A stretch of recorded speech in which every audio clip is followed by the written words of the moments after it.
Hi friends, welcome back to my channel Geetha Geethu. చలికాలం వచ్చిందంటే చాలు పిల్లలకి దగ్గు, జలుబు, గొంతులో నస అలాంటివన్నీ చాలా మనం ఫేస్ చేసి ఉంటాం కదా, ప్రతి ఇంట్లో చిన్నపిల్లలు ఉండే వాళ్ళకి. అలాంటి వాళ్ళకి నేను ఇంట్లోనే హోమ్ మేడ్ ఒక సిరప్ని నేను తయారు చేసి మీ ముందుకు తీసుకొని వచ్చాను. చాలా ఈజీ ఫ్రెండ్స్, ఇది మన ఇంట్లో ఉండే పదార్థాలను చేసుకోవచ్చు. ఈ కషాయం తీసుకోవడం వల్ల మనకు చాలా మేలు చేస్తుంది. నేనైతే ఇక్కడ ఒక చిన్న సైజ్ అల్లం ముక్కని దాని మీద తొక్కు తీసి తరిగి పెట్టుకున్నాను. తర్వాత నేను గుప్పెడు తులసాకు తీసుకున్నాను. తులసాకు యూజ్ చేయడం వల్ల మనకు చాలా మేలు చేస్తుంది. ప్రతి ఇళ్లల్లో తులసమ్మ చెట్టు కంపల్సరీ ఉంటుంది. ఏ చెట్టు ఉన్నా లేకపోయినా తులసమ్మ చెట్టు అనేది కంపల్సరీగా ఉంటుంది మన ఇళ్లల్లో. అండ్ తర్వాత నేను ఇక్కడ ఒక తురుము సహాయం తీసుకొని తులసాకుని బాగా శుభ్రంగా కడిగి నేను ఈ తురుము పట్టుకుంటున్నాను. ఈ తురుము పట్టుకున్న తర్వాత అల్లం ముక్కను కూడా సేమ్ ఇలా తులసాకుని ఎట్లా తురుము పట్టుకున్నాను, అల్లం ముక్కను కూడా ఇలానే తురుము పట్టుకుందాము.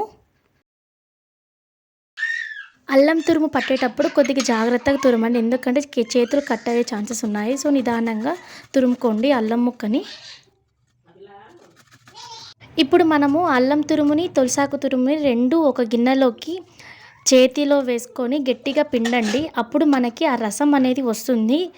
ఆ రసం అనేది చాలా అంటే చాలా మేలు చేస్తుంది మనకి. తర్వాత ఒక స్టెయినర్ సహాయం తీసుకొని వడగొట్టుకోండి. ఎందుకు వడగొట్టుకుంటున్నామంటే దానిలో ఏమో చిన్న నలకలు ఉన్నా కూడా పిల్లల గొంతులోకి పోయి కొద్దిగా నస అనేది వస్తుంది. తర్వాత నేను ఇక్కడ హనీ యూజ్ చేస్తున్నాను. మాకైతే ఇక్కడ అవైలబుల్లో ఉండేది హనీ.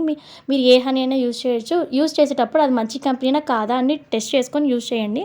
అండ్ తర్వాత ఇందులోకి నేను 1 స్పూన్ లేకపోతే హాఫ్ స్పూన్ మీకు ఎంత తగినట్టయితే అంత, నేనైతే ఇక్కడ 1 స్పూన్ యూజ్ చేస్తున్నాను. 1 స్పూన్ వేసుకున్న తర్వాత తేనె బాగా కలయబెట్టుకొని ఒక ఉగ్గు గిన్నెలోకి వేసుకోండి. ఈ కషాయము మనము సంవత్సరం దాటిన పిల్లలకి తాపియచ్చు. 0.5 ml వేసి తాపియండి. పొద్దున సాయంత్రం 2 పూట్ల తాపియండి. కషాయం చాలా మేలు చేస్తుంది. మా పిల్లలకైతే ఇదే యూజ్ చేస్తున్నాను కాబట్టి మీతో నేను షేర్ చేసుకుంటున్నాను. మీకు నచ్చినట్లయితే please like and share and subscribe my channel. Thank you.